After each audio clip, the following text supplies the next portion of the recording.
Boa noite, igreja. Sejam todos muito bem-vindos a essa noite especial.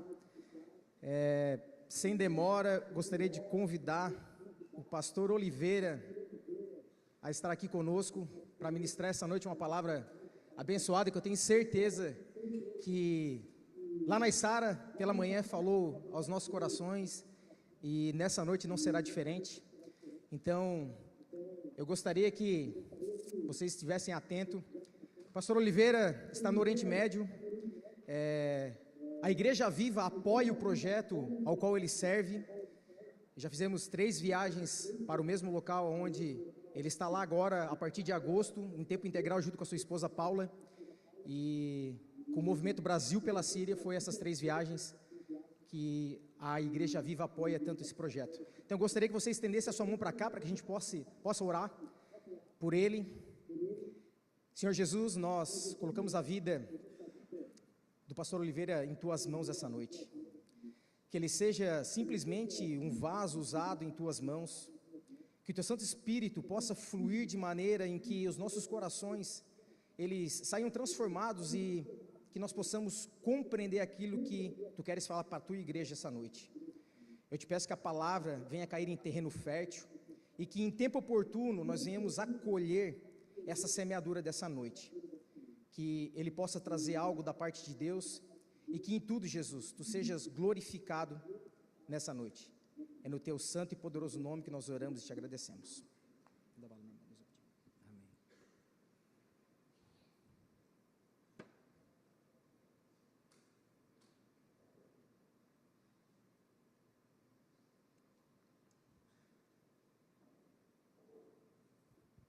Naam ya salam. Assalamu alaikum.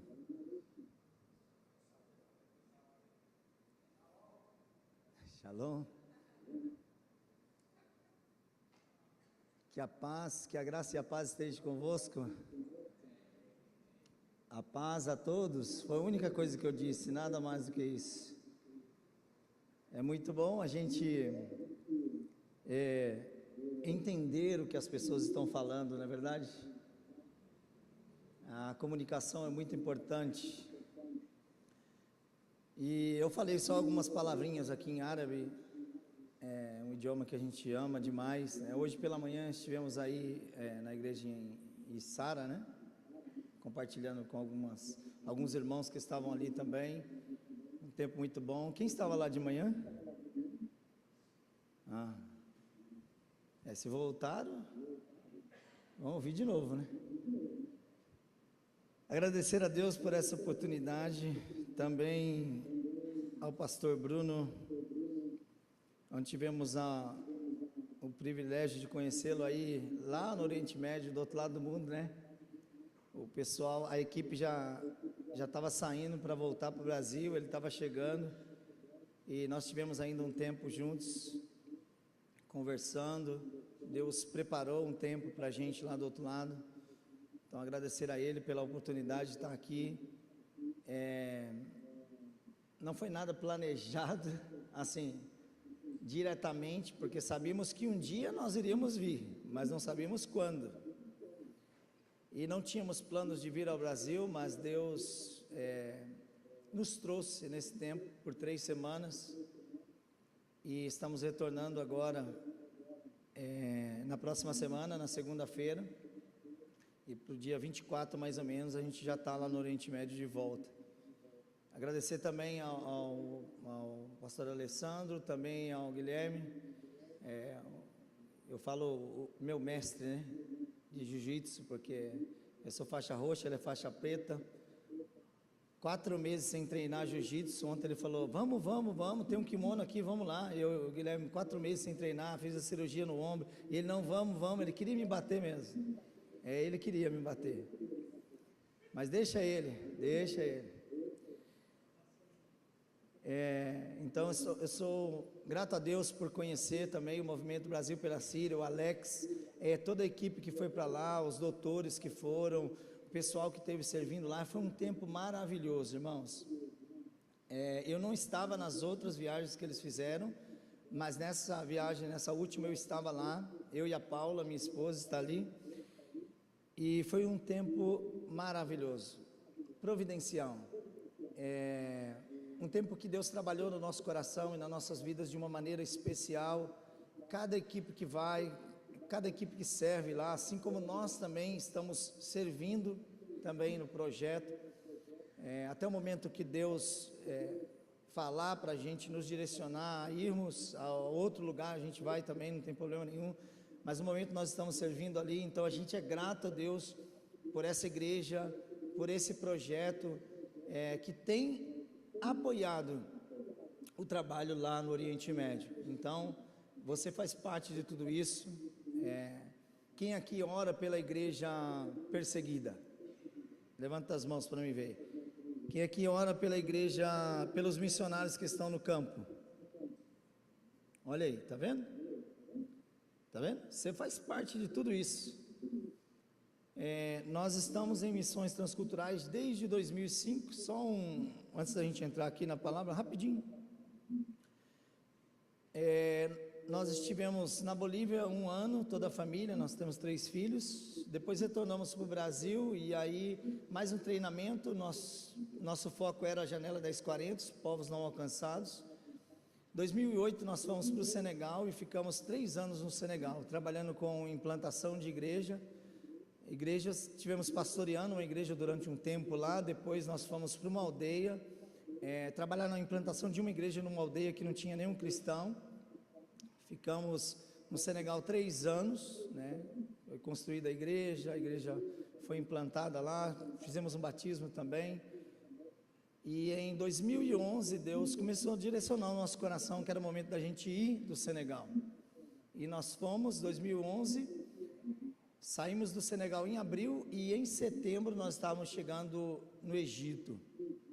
Agora eu posso falar, né? A gente já não está servindo mais lá. E nós fomos para o Egito em 2011 e ficamos de 2011 até 2017 no Egito, servindo a igreja perseguida, os muçulmanos que se convertiam ao cristianismo, que sofriam grande perseguição. Inclusive o Alessandro e o Guilherme conheceram um casal que teve aqui em Criciúma também, que foi um dos casais que a gente ajudou lá a sair do país, que ele estava sofrendo uma perseguição terrível pela família. Então a gente louva a Deus por ser útil no campo missionário, e ficamos até 2017, fomos para a Espanha, e na Espanha 2019, 4 anos lá, Deus começou a falar conosco novamente, que nós iríamos voltar para o Oriente Médio. Começamos a orar por alguns países ali do Oriente Médio, fomos orando e Deus foi direcionando o nosso coração, então Deus nos levou para esse país que os irmãos estiveram visitando lá. E então, de 2021 até agora, nós fizemos 4 viagens para lá, para servir algumas equipes, ajudar no projeto, e o projeto estava passando por uma mudança de liderança, e hoje nós estamos servindo, ajudando um casal lá na liderança do projeto lá no Oriente Médio. Então esse é um resumo da nossa história. Lá para o dia 24 de agosto, nós estamos chegando lá para servir a longo prazo. Amém? Então você faz parte de tudo isso, que você tem orado pelos missionários, você tem orado pela igreja perseguida, você tem orado pelos missionários da Janela 1040, então nós temos que nos alegrar porque Deus está fazendo grandes coisas lá do outro lado. Amém? Um dia eu também orei pela igreja perseguida e pelos missionários. Antes de 2005 da gente ir, nós estávamos orando por eles, pelos missionários, para que Deus enviasse missionários para o campo transcultural, para que Deus enviasse missionários para os lugares mais longes, mais difícil de se pregar o evangelho. Essa era a nossa oração. Deus, ele responde a oração, sim ou não? Ixi, ouvi 2 sim só. Deus responde a oração, sim ou não? É bom quando nós oramos e Deus responde a nossa oração, não é verdade? Porque o povo de Deus é um povo que ora, e nós sabemos que nós temos comunhão com Deus, o véu se rasgou, nós podemos estar diante dele, assim como nós estamos agora adorando a ele, entrar no Santo dos Santos. Nós podemos colocar a nossa oração diante de Deus e ter a certeza que ele vai responder. O salmista Davi, ele disse: eu orei e o Senhor me respondeu. O Senhor responde a oração do teu povo, o Senhor responde a oração da tua igreja. E nós, quando Deus responde a nossa oração, a gente fica contente, não é verdade? Nós ficamos contentes, aí a gente quer compartilhar com a esposa, a gente quer compartilhar com os filhos, a gente quer aumentar a fé dos nossos filhos e chegar neles. Olha, nós oramos por isso e Deus respondeu a nossa oração. Deus respondeu o que nós estávamos pedindo a Ele, porque Deus é fiel e Ele zela com a palavra dEle. E nós estávamos orando a Deus e ficamos contentes quando Deus respondeu a nossa oração. E Deus disse assim: tudo bem, está orando para que eu envie missionários para os lugares mais longe, então eu vou enviar você e a tua família. E se nós formos a resposta da nossa oração, o que nós vamos fazer? E se nós que estamos falando com Deus, nos comunicando com Deus, a gente ora e Deus responde e Deus fala para nós, e Deus fala para você. Eu não consigo ver todo mundo aqui, mas Deus está vendo, cada um de nós. E Deus responde a nossa oração e diz assim: eu vou enviar você e a tua família. Quando eu estou dizendo isso, não estou dizendo só para o campo transcultural, não. Atos 1:8 diz: mas recebereis poder ao descer sobre vós o Espírito Santo e sereis testemunhas em Jerusalém, Judeia e Samaria e até os confins da terra. Talvez Deus está te chamando para pregar o Evangelho, para proclamar o nome dEle, para levar o Evangelho aqui. Hoje pela manhã, um hino que eu gostei muito no final, que eles louvaram, que fala sobre pregar o Evangelho do outro lado da rua, aqui, nos lugares mais longe. Eu não sei, todo hino, foi um hino que chamou muito a minha atenção. Deus quer que a igreja seja ativa em todos os lugares. Pode ser que Deus está te chamando e te levantando para pregar o Evangelho aqui. Vá, obedeça. Ouça a voz de Deus e obedeça a Ele. Melhor é obedecer ao Senhor. E Deus falou conosco que nós iríamos para lá, e nós estamos lá servindo ao Senhor. Alguém me disse: eu até pensei em ir numa viagem dessa, mas eu não fui, porque eu fiquei pensando: será que eu vou ser útil lá? Será que realmente Deus quer que eu vá para lá? E Marcos fala: ide e pregai o Evangelho. Ele não está dizendo: ide ao Oriente Médio e pregai o Evangelho, ide aqui e pregai o Evangelho. Não, ele está dizendo: ide e pregai o Evangelho. A ordem já foi dada para ir. Aonde for, então, se é do lado de lá, se é aqui, se é do outro lado da rua, se é para o seu vizinho, se é lá no teu emprego, lá para o seu chefe, para quem for, os jovens na escola, os jovens na universidade, aonde for, nós temos que ser essa luz que brilha nesse mundo perdido. Nós temos que ser e temos que obedecer. Vou continuar aqui e vamos para Lucas capítulo 12, vamos lá, Lucas 10, 25 em diante. Deixa eu ver se eu vejo a minha esposa ali. Eu tenho que ver a minha esposa. Tá bom, eu tenho que ver ela. O segredo é o horário. Lucas 10, do 25 em diante. De tudo aquilo que nós estamos falando aqui, é muito importante a comunicação. É verdade? Quase ninguém entendeu o que eu falei no começo em árabe. E se eu começar a falar aqui no dialeto africano, em Wolof, eu vou dizer assim para você: Nangadef, Nakwakergi, Nakwakerga, Yanginosde. Não vão me entender, né? Nada, né? A comunicação é muito importante. E o texto que nós vamos usar aqui, nós vamos falar sobre, o tema dessa mensagem é dialogando com Cristo. E em Lucas, no capítulo 10, versículo 25 em diante, diz assim a palavra de Deus. É conhecidíssima essa passagem. Eis que se levantou um certo doutor da lei, tentando-o e dizendo: Mestre, que farei para herdar a vida eterna? E ele lhe disse: que está escrito na lei? Como lês? E respondendo ele disse: amarás o Senhor teu Deus de todo o teu coração, e de toda a tua alma, e de todas as tuas forças, e de todo o teu entendimento, e ao teu próximo como a ti mesmo. E disse-lhe: respondestes bem, faze isso e viverás. Ele, porém, querendo justificar-se a si mesmo, disse a Jesus: e quem é o meu próximo? E respondendo Jesus disse: descia um homem de Jerusalém para Jericó, e caiu na mão dos salteadores, os quais os despojaram e, espancando-o, se retiraram, deixando-o meio morto. Vamos seguir um pouquinho mais. E ocasionalmente descia pelo mesmo caminho certo sacerdote, e, vendo-o, passou de largo. E de igual modo também um levita, chegando àquele lugar e vendo, passou de largo.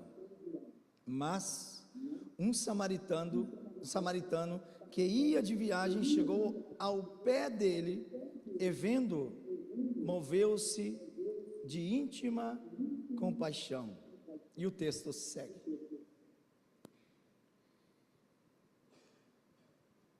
Nas culturas do Oriente Médio, as histórias são muito importantes.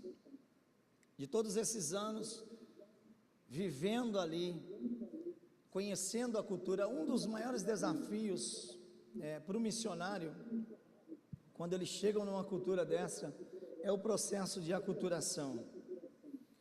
É um processo lento, porque nós temos que ter muito cuidado para não ferir a cultura local. E aí o missionário, então, ele tem que voltar, ele tem que dar um passo atrás, e muitas das vezes o missionário vai cheio, né? Ele vai cheio de teologia, de missiologia, de doutorado, de pós-graduação. É bom? É muito bom. Nossa preparação durou mais ou menos, de missiologia, durou mais ou menos quase 4 anos, entre todo o processo de missiologia, fora o estudo teológico que a gente já tinha feito. Então, foi todo um processo para a gente chegar até lá. Então, quando a gente chega no campo missionário, o que a gente tem que fazer? A gente tem que aprender com a cultura local. A gente tem que entender aquilo que não fere os nossos princípios, aquilo que não fere os princípios da palavra de Deus, a qual nós cremos, nós acreditamos. Nós não vamos fazer coisas que ferem os nossos princípios, porém, nós estamos num país que existe uma perseguição gigantesca, aonde você chega e você não tem o visto de missionário para entrar lá. A polícia secreta está todo o tempo, pode bater na porta da tua casa e entrar dentro da tua casa e pegar a tua família e na melhor das hipóteses, deportar você e a sua família de lá, como nós vimos vários missionários que foram deportados, que foram expulsos de lá, do Egito, onde nós estávamos antes, um dos países de perseguição assim dura. Quando tem aquelas datas comemorativas, o Egito é um país de 8% mais ou menos de cristãos ortodoxos, e a gente vê aquelas igrejas que são explodidas. O Estado Islâmico que cortou a cabeça daqueles cristãos eram cristãos ortodoxos, coptas. Então a gente sabe que existe uma perseguição já contra os cristãos. Nós estamos indo para compartilhar a palavra, mas nós temos que aprender a cultura local. E uma das coisas que nós aprendemos no Oriente Médio, diferente da nossa cultura ocidental, que eles valorizam demais a história. A história para eles é algo muito importante, é de suma importância a história para eles. Se não dizer que o nome deles, quando ele fala o nome dele para você, no nome dele já tem uma história, já existe uma história no nome dele. Então a gente sabe da importância que é falar e contar histórias para eles, e ouvir as histórias deles também. 2011, o que aconteceu? Primavera Árabe. E o que aconteceu lá? Os países do Oriente Médio se moveram, aquela coisa toda, e foi justamente no ano que nós fomos para lá, para o Egito. Em 2011, Deus foi nos direcionando para ir para o Egito. Então, quando nós chegamos no Egito, que vimos aquela coisa toda, Deus, e agora, o que nós vamos fazer? Já vimos de um outro país, já estávamos no campo já há anos, mas nós tínhamos que aprender. Se a gente começa a olhar essa história que nós acabamos de ler, desde uma perspectiva oriental, se nós começamos a olhar outras histórias que aconteceram aqui no Novo Testamento, Lucas deixou essa parábola, esse diálogo de Jesus com esse doutor da lei para nos ensinar. Esta é a palavra de Deus. Mas é importante a gente pensar o seguinte: era uma parábola, era uma história, e Jesus era um contador de histórias. Quantas parábolas que Jesus contou? Quantas e quantas parábolas que ele contou? Várias. E a gente vê que isso tudo aqui está acontecendo lá no Oriente Médio. E quando as pessoas começam a contar a história delas para nós, a história de quando ela saiu lá da guerra, lá na Síria, até que ela fosse para uma cidade, depois a outra cidade com a família dela, e ela atravessou a fronteira, e ela foi para um país ali do lado da Síria, e agora a gente está diante dessa pessoa, ela contando a história. Então, uma das estratégias para se pregar o Evangelho entre os orientais, entre o mundo muçulmano, no mundo muçulmano, é contar histórias. Mas não histórias que são de livros seculares ou outras histórias, não, histórias bíblicas. A gente não vai na casa das pessoas e leva a Bíblia, mas a gente vai e conta histórias bíblicas, ouve a história deles e conta histórias bíblicas. E hoje um grande avivamento está acontecendo, porque eles estão ouvindo as histórias bíblicas. E uma menina disse assim: eu quero conhecer mais das histórias bíblicas que vocês estão contando, disse para um missionário que está lá. Mas a minha mãe não pode saber, o meu pai não pode saber, porque eles são muçulmanos e são radicais. Ela disse: e a história que eu quero que vocês contem para mim a fundo, eu quero entender, é a história da crucificação, da morte de Jesus na cruz. E eu quero saber mais dessa história. E aí não sei o desenrolar depois, se ela já aceitou a Cristo ou não, mas assim que tem acontecido, o doutor da lei chegou diante de Jesus e disse assim: Senhor, o que eu faço para herdar a vida eterna? Até parece que ele não sabia, né?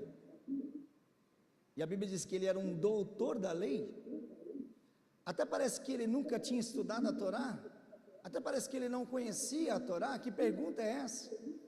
A Bíblia diz que ele estava mesmo tentando Jesus, ele estava mesmo querendo colocar Jesus à prova, diante das pessoas ali, ele estava tentando, a Bíblia diz isso, que ele estava tentando o mestre, ele estava diante do dono da vida, daquele que pode todas as coisas, daquele que nós cantamos hoje aqui, que tem todo o poder. Ele tem todo o poder, todo o poder está nas mãos dele, ele tem todo o poder.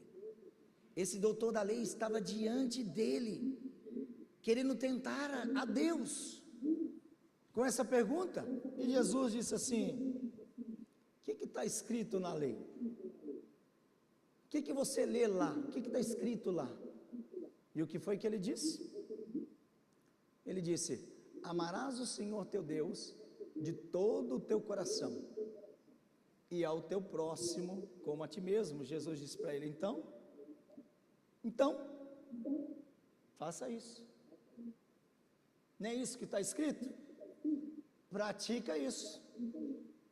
Usa a prática disso que você leu, que não fique somente na letra, que não fique somente no seu doutorado, mas pratique isso.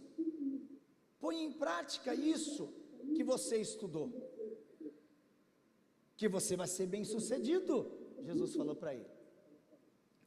E a Bíblia diz assim, que este homem, tentando justificar a si mesmo, ele disse o seguinte, como o ditado que a gente diz aqui no Brasil, né? João sem braço. Ele diz assim, Senhor, mas quem é o meu próximo? Será que ele não sabia quem era o próximo dele? Senhor, quem é o meu próximo? Quem é aquele que vem depois de mim? Quem é aquele que está comigo? Quem que eu tenho que amar? Com quem que eu tenho que colocar em prática tudo isso que eu sei, então? Mas a Bíblia diz que ele estava querendo justificar-se a si mesmo. Ele estava buscando justificativa pela falta de fé que ele tinha de colocar em prática aquilo que ele tinha aprendido na lei. Tudo aquilo que ele tinha aprendido estava parado. Ele não estava colocando em prática aquilo que ele sabia, que a lei já dizia, que já estava escrito. E é interessante isso, porque nós aprendemos algo profundo de Deus aqui. A vida cristã, como sempre a gente ouve falar, é uma vida prática. E quando a gente vê Jesus diante dos fariseus, dos saduceus, diante dos doutores da lei, diante daqueles homens dos levitas, quando a gente vê Jesus diante deles, Jesus sempre tem uma palavra dura para eles. Sim ou não? Sempre tem uma palavra dura. Porque Jesus sabia que eles conheciam. Jesus conhece a intenção do nosso coração. Quando nós estamos dialogando com Ele, quando nós chegamos diante dEle, para falar com Ele, Ele conhece a intenção do nosso coração, a nossa vida está explícita diante dEle, a nossa vida está dos avessos diante dEle. Não adianta a gente tentar justificar algo, ou tentar ludibriar a Deus, ou tentar esconder, não adianta. Dialogar com Cristo é isso, é entender que nós estamos falando com o dono da vida, que Ele conhece a intenção do nosso coração, que Ele sabe o porquê que nós estamos dialogando com Ele, e não adianta justificar, porque Ele sabe, porque Ele conhece. Senhor, quem é o meu próximo? Senhor, aonde eu tenho que ir? Senhor, o que é que eu tenho que fazer? Existe algo de muito bom, sentar com Jesus e dialogar com Ele, ou ficar de pé e dialogar com Ele, falar com Deus. Existe algo muito bom nisso. Sabe por quê? Com certeza que Ele vai nos direcionar. Quando a gente está conversando com Ele, dialogando com Ele, a certeza que nós temos é que Ele vai nos direcionar. Ele vai direcionar o nosso coração. Ele vai direcionar a nossa vida. Ele vai direcionar o nosso pensamento. Ele vai falar para nós o que Ele quer de nós. O que Ele quer de nós como indivíduo. O que Ele quer de nós como igreja. O que Ele quer de nós como um pai de família. O que Ele quer dos jovens dentro da universidade. O que Ele quer do jovem dentro da sua casa, com os seus pais. O que Ele quer de nós, Ele vai nos direcionar. Ele vai direcionar o nosso coração.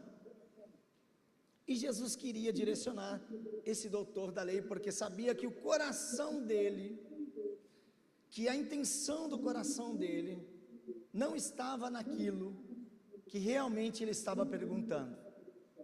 E Jesus falou: peraí, vou te falar quem é o teu próximo. Jesus poderia falar para ele: rapaz, vai ler um pouquinho mais, para você saber quem é o teu próximo, vai procurar saber um pouquinho mais. Então Jesus mandou uma parábola, uma história, e essa história que nós lemos aqui, parte dela. Jesus disse assim que um homem estava vindo de Jerusalém a Jericó, e no meio do caminho, os salteadores chegaram, assaltaram ele, bateram nele e deixaram ele em uma situação precária. Aquele homem que foi pego pelos salteadores, ele não podia, por si próprio, sair daquela situação. Ele por si próprio não podia se levantar sequer e sair dali, ou até mesmo se recuperar por si próprio. Ele não podia. Ele precisava de ajuda. Ele estava clamando por ajuda. A Bíblia não fala que ele clamava em alta voz, mas eu acredito que dentro do coração dele, na situação que ele estava aqui, nessa parábola que Jesus está falando, esse homem estava muito mal. E a Bíblia diz assim, que veio então um sacerdote, que ocasionalmente estava passando por aquele caminho, e esse sacerdote, ao passar por ali, nem sequer dirigiu uma palavra àquele homem que estava caído, passou de largo e se foi. E a Bíblia diz agora que um levita, também conhecedor da lei, um homem religioso, passou pelo mesmo caminho, diante da mesma situação, e mais uma vez, ele sequer dirigiu uma palavra àquele homem. E Jesus continuou, e Jesus disse assim, mas veio um terceiro, e esse terceiro homem que estava passando por ali, ele era samaritano. Jesus deixou claro, ele era samaritano. A briga, a rincha, a divisão que existia entre os judeus e os samaritanos era histórica, era muito antiga, a briga era grande. Em uma das oportunidades que eu tive de ir para Israel, eu estive em Samaria. Eu estive lá no lugar onde supostamente Jesus falou com a mulher samaritana, e hoje tem uma igreja ortodoxa lá, e tem um poço muito profundo. Eles não deixam a gente tirar foto lá, tem um senhorzinho lá bravo, não deixa tirar foto lá dentro não. E nós fomos ali, fomos também no túmulo de José, que é muito perto, nós vimos o Monte Gerizim que estava ali também, e os samaritanos adoravam em outro lugar. Os judeus não gostavam que os samaritanos vinham a Jerusalém, por isso então eles começaram a adorar no Monte Gerizim. Mas a rincha já era mais antiga do que isso ainda, lá atrás, entre os judeus e os samaritanos, porque os samaritanos se mesclaram com outras nacionalidades, aquela coisa toda. E agora Jesus está falando para um doutor da lei, que um samaritano estava passando por ali, e este samaritano, vendo a situação daquele homem, o que foi que aconteceu, versículo 33, mas um samaritano que ia de viagem chegou ao pé dele e vendo, moveu-se de íntima compaixão. Talvez se essa história nós estivéssemos ouvindo de outra pessoa, essa parábola, se não fosse Jesus, e se não tivesse escrito aqui, no Evangelho de Lucas, nós iríamos, Jesus, mas não, essa parábola aí, essa história, não, nós iríamos colocar algum pouco de dúvida, mas foi Jesus que lançou essa parábola, foi o Senhor que falou ao doutor da lei a respeito dessa parábola. E a palavra de Deus, ela é reta, ela é vida, ela vem diretamente aos nossos corações e direciona as nossas vidas, por isso que nós temos que dar crédito a essa palavra. Jesus está falando, este homem era um samaritano, e os samaritanos não tinham nada a ver com os judeus, e este homem, ele moveu-se de íntima compaixão com aquele homem que estava caído, que não podia por si próprio sair daquela situação onde ele estava. E a Bíblia diz que o samaritano se aproximou dele. Ação. atitude, íntima compaixão, empatia. Quantas das vezes nós vamos ver na palavra Jesus se aproximando das pessoas e tendo íntima compaixão delas, sentir a dor daquele que não pode sozinho sair da situação que está vivendo,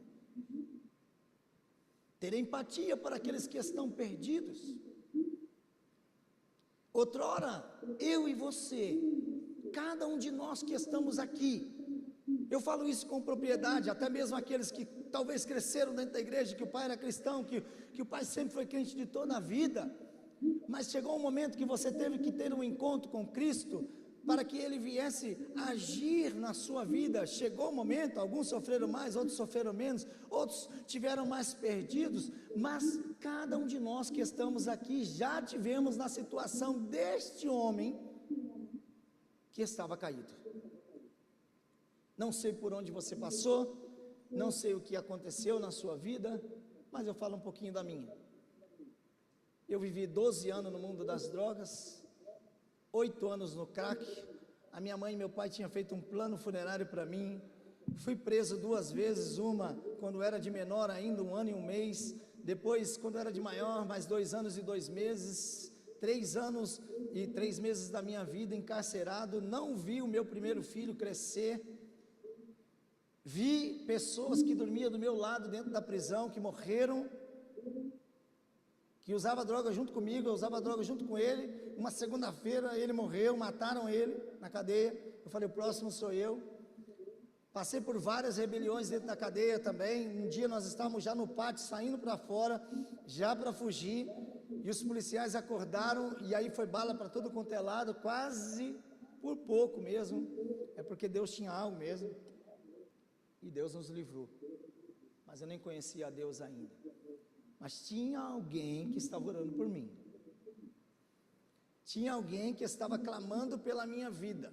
Meu cunhado ia na casa de uma irmã, chamada irmã Sandra, e ele ia lá e falava assim, ó, minha irmã não aguenta mais, nós não aguentamos mais o Nildo, a situação que ele está, ore por ele. Depois de anos, um dia eu estava pregando numa igreja e a irmã Sandra estava lá, e alguns irmãos da rádio também, falaram, é esse aí que nós estávamos orando por ele. Eles somaram a minha dor. Eu não conseguia sair da situação onde eu estava sozinho, mas eles oraram por mim. A oração é muito importante em todo o processo com Deus. E quando dialogamos com Cristo, Ele nos leva a orar, a tomar a dor daqueles que não conseguem lutar sozinhos, sair da situação onde estão sozinhos, a ter empatia por aqueles que estão perdidos, porque outrora nós estávamos lá. Paramos agora um segundo e pensamos, da onde Jesus me tirou? Pense aí, da onde Jesus te tirou? O que Ele fez na sua vida? Como Ele te deu a salvação? Como Ele te trouxe? Como Ele te deu a salvação? Ele usou alguém para falar para você do amor dEle? Você teve um sonho, uma visão, e Jesus apareceu para você, como muitos muçulmanos no Oriente Médio estão tendo sonhos e visões. Tem uma menina lá no Egito que ela teve um sonho, e no sonho ela via alguém dizendo assim, vá, procure os cristãos, procure meu filho Jesus, porque esse é o caminho. E ela foi. Na igreja ortodoxa não deram a mínima para ela, aí ela foi numa igreja evangélica lá no Cairo, que tem lá, alguns irmãos deram assistência, e ela foi parar num pequeno grupo que a gente tinha, lá. E ela feliz da vida, porque tinha conhecido a Jesus, Jesus tinha aparecido a ela, e ela havia entregado a vida dela para Jesus, e ela estava perdida. Eu não sei como você chegou a Jesus, como Ele te trouxe, como você recebeu a salvação, mas eu sei de uma coisa, talvez nem todos aqui, mas você é um salvo em Cristo, você já tem a salvação. Encontrar o reino de Deus é como encontrar algo precioso, muito precioso. E nós não podemos pegar isso que é muito precioso e guardar para nós mesmos. Não podemos fazer isso. Não podemos esconder aquilo que é precioso, que outros precisam e necessitam. Aqui do outro lado da rua tem muita gente que precisa e que necessita. Aqui em Criciúma tem muita gente que precisa e que necessita conhecer esse Deus que fez o que fez na sua vida. Esse Deus de amor. A Bíblia diz que Deus é amor. Vou terminando por aqui já. Não vou prolongar muito, mas eu gostaria de ler alguns versículos em 1 João, capítulo 4, versículo 12 ao 21, que diz: ninguém jamais viu a Deus. Se nos amarmos uns aos outros, Deus permanece em nós, e o seu amor está aperfeiçoado em nós. Versículo 13. Sabemos que permanecemos nele, ele em nós, porque ele nos deu do seu Espírito. E vimos e testemunhamos que o Pai enviou seu Filho para ser Salvador do mundo. Se alguém confessa publicamente que Jesus é o Filho de Deus, Deus permanece nele, e ele em Deus. Deus permanece nele e ele em Deus. Assim conhecemos o amor que Deus tem por nós e confiamos nesse amor. Deus é amor. Todo aquele que permanece no amor permanece em Deus e Deus nele. Deus veio habitar em nós. Deus está aqui.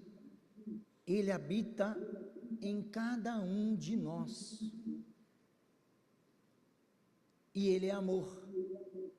E se nós estamos nele, e confiamos nele, e entendemos que Ele está em nós, não podemos ter a atitude do sacerdote que passou ali, nem muito menos ter a atitude daquele levita que passou de largo e nem olhou para aquele homem, mas automaticamente a nossa atitude, isso vai ser automático, nós vamos ter a atitude do samaritano.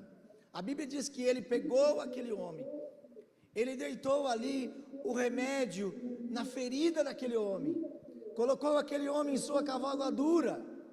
Ele não conhecia aquele homem, não sabia o CPF daquele homem, não sabia de que nacionalidade era aquele homem, ele não sabia de nada da vida daquele homem, mas o que moveu ele não foi um sentimento.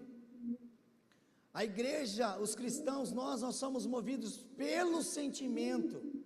Não podemos ser movidos pelo sentimento, mas temos que ser movidos pelo amor de Deus, pelo Deus que mora em nós. O que Deus faria, o que Jesus faria nessa situação? É isso que tem que mover o nosso coração, a nossa vida tem que ser movida por esse amor, porque Deus habita em nós. Então nós não queremos saber a nacionalidade dele, nós não queremos saber, nós estamos vendo que ele precisa, que ele necessita, que nós venhamos estender a mão, se possível usar dos recursos que temos. Ele colocou naquela cavalgadura, levou então para o hotel, lá para o estábulo, lá para um hotel, e chegou lá e falou para o dono do hotel e disse assim: este homem está aqui, está ferido, eu curei as feridas dele, eu trouxe ele até aqui, e te digo uma coisa, cuida deste homem, porque eu vou, e quando eu voltar aqui, tudo mais que ele precisar, pode deixar comigo que eu cubro, está na minha responsabilidade. A responsabilidade é minha. A responsabilidade é nossa. Ronaldo Lidório disse uma coisa muito interessante. Ele diz assim: a missão, ela é pessoal e intransferível. Não posso jogar a responsabilidade que eu tenho, da vocação, do dom que Deus me deu, ao pastor Bruno, ao pastor Alessandro, ao Alexa, a outro irmão. Não podemos, é intransferível. Na história da igreja, nós vamos ver um movimento, um avivamento que aconteceu dos irmãos moravianos. Talvez você já ouviu falar deles. Talvez você já ouviu falar do mover que aconteceu entre esses irmãos. Já estou terminando. Ok, ninguém viu, mas ela já falou para mim que está acabando. O movimento dos moravianos, irmãos, aconteceu lá pelo século XVIII, mas um pouco antes também, não vou contar toda a história, mas depois você pode pesquisar lá também. Mas era um grupo de irmãos que chegou lá na fazenda do tal do coronel Zinzendorf, e este homem, um homem de Deus, acolheu aqueles refugiados da República Tcheca que vieram para lá, foram para a Alemanha, e ali eles começaram a orar a Deus. E esse coronel Zinzendorf, por um tempo, ele fez algumas viagens para a Europa, e em uma dessas viagens ele estava visitando uma exposição, e ele chegou nessa exposição, ele viu um quadro, e esse quadro era o quadro de Jesus, e tinha uma escrita lá, e quando ele olhou aquela escrita, estava escrito o seguinte: foi isso aqui que eu fiz por você, e o que é que você tem feito por mim? Entender que Jesus foi até a cruz do Calvário por nós, para que nós tivéssemos a salvação e tivéssemos aqui hoje, salvos, limpos, remidos, com certeza da salvação, que vamos entrar no céu, é bom. Mas entender também que Deus, Ele quer usar as nossas vidas, seja onde for, da maneira que for, é importante. Entender o que é urgente, o que é prioridade, também é importante em nossas vidas. Talvez a prioridade, a urgência para aquele homem que estava passando, o samaritano, era chegar ao destino dele, mas ali ele viu que havia uma urgência e ele tinha que parar. Ele tinha que parar. Ou ele para ou Deus para ele. Ou a gente para ou Deus para nós, para nos mostrar aonde está a intenção do nosso coração, aonde nós estamos, como nós estamos vivendo, qual é o sentido da vida para a igreja, para nós que somos igreja de Cristo. E os irmãos moravianos, e esse coronel Zinzendorf, quando ele leu isso mexeu com ele, e quando ele voltou então para a Alemanha, eles iniciaram um tempo de oração lá que durou 100 anos, de forma sem parar, e eles começaram a orar, como nós falamos aqui, como Deus responde a oração. Deus começou a responder a oração, e os poucos irmãos que estavam ali agora viram a necessidade de enviar missionários, de alcançar os lugares aonde Cristo ainda não havia chegado. E o que aconteceu? Eles ajuntavam 4, 5 irmãos e se comprometiam e falavam: vai, irmão, que nós vamos te sustentar, vai embora. Aí eu juntava mais 4, 5 irmãos, 2 famílias: vai, irmão, nós vamos te sustentar, vai embora, vai pregar o evangelho, vai pregar o evangelho. Chegou um momento que não tinha mais ninguém para enviar. Aí os que ficaram, que estavam ajudando, já queriam ir também, mas já não tinha mais recursos para enviar tanta gente. A maioria dos missionários que saíram da Europa saíram aí nesse avivamento. Alguns foram vendidos como escravo, foram para a Índia, Groenlândia, entre outros lugares, como escravo, para pregar o evangelho. Isso eu estou falando de um avivamento que aconteceu. E entre outros e outros e outros, se nós olharmos para a vida dos apóstolos, como foi a vida deles, e se nós fizermos um paralelo com as nossas vidas hoje, nós vamos ver: Senhor, ai de mim, eu quero ter no meu coração o mesmo sentimento que teve esse samaritano. Não importa se eu tenho que investir o meu tempo, se eu tenho que parar e socorrer no momento que eu tenho que socorrer. Estava andando na rua próximo da casa do meu cunhado, lá em São Paulo, dentro do carro, aquela correria de sempre, tendo que fazer as coisas agora, semana passada. Aí daqui a pouco eu olho do lado assim, um rapaz da minha época, cresceu junto comigo, andando na rua, mas ele estava doido, não sei o que ele tinha usado, não tenho nem ideia, mas ele estava doido. Eu parei o carro, esqueci tudo. Sabe o que é esquecer tudo? Esqueci tudo. Olhei para ele e falei: ô velho, vem cá, ei, encosta aqui. Ele olhou para mim e ele ficava assim, ele não conseguia concentrar. E ele falava o meu nome: Nildo. Falei: lembra de mim, né, rapaz? Ele falou: lembro, Nildo. Falei: lembra dela, minha esposa, a Paulinha. Falei: velho, entrega a sua vida para Jesus, rapaz. A sua mãe tem orado por você, a sua família tem orado por você. Olha o que Deus fez na nossa vida. Entrega o teu caminho ao Senhor. E ele: eu não tenho força, eu não consigo. Mas ele lembrou de nós e nós paramos tudo, irmão. Talvez naquele momento ele entregaria a vida dele para Cristo ou não, mas eu fiz a minha parte, nós fizemos a nossa parte. Quantas das vezes nós somos colocados à prova, como aquele sacerdote ou como aquele levita? E qual é a nossa atitude diante disso? Diante de tudo que nós vemos. Dialogar com Cristo nos leva a entender que o amor de Deus está em nós, e que não somos movidos pela emoção, mas somos movidos por este amor que está em nós. E o remédio para a dor daqueles que estão sofrendo está em nós. O remédio para os muçulmanos que ainda não conhecem a Cristo está em nós. O remédio para os hinduístas que moram lá na Índia, entre outros países, está em nós.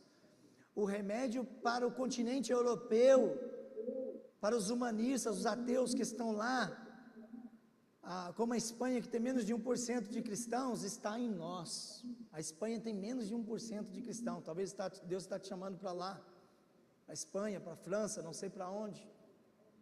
O remédio para a cura daqueles que precisam, que necessitam conhecer a Deus, está em nós. Aqui para Criciúma, para aqueles que estão perdidos, aqui do outro lado da rua, está em nós. E o que é que nós estamos fazendo com tudo isso?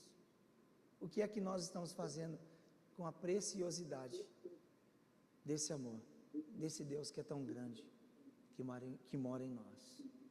É algo que nós temos que meditar, esperar que haja o mesmo sentimento, que Deus mova as nossas vidas de íntima compaixão e empatia por aqueles que estão perdidos. Gostaria de orar neste momento.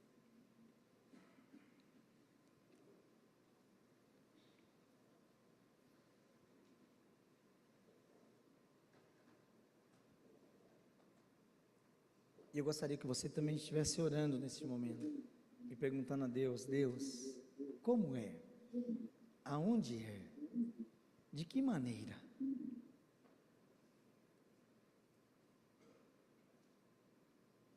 E Deus vai te mostrar.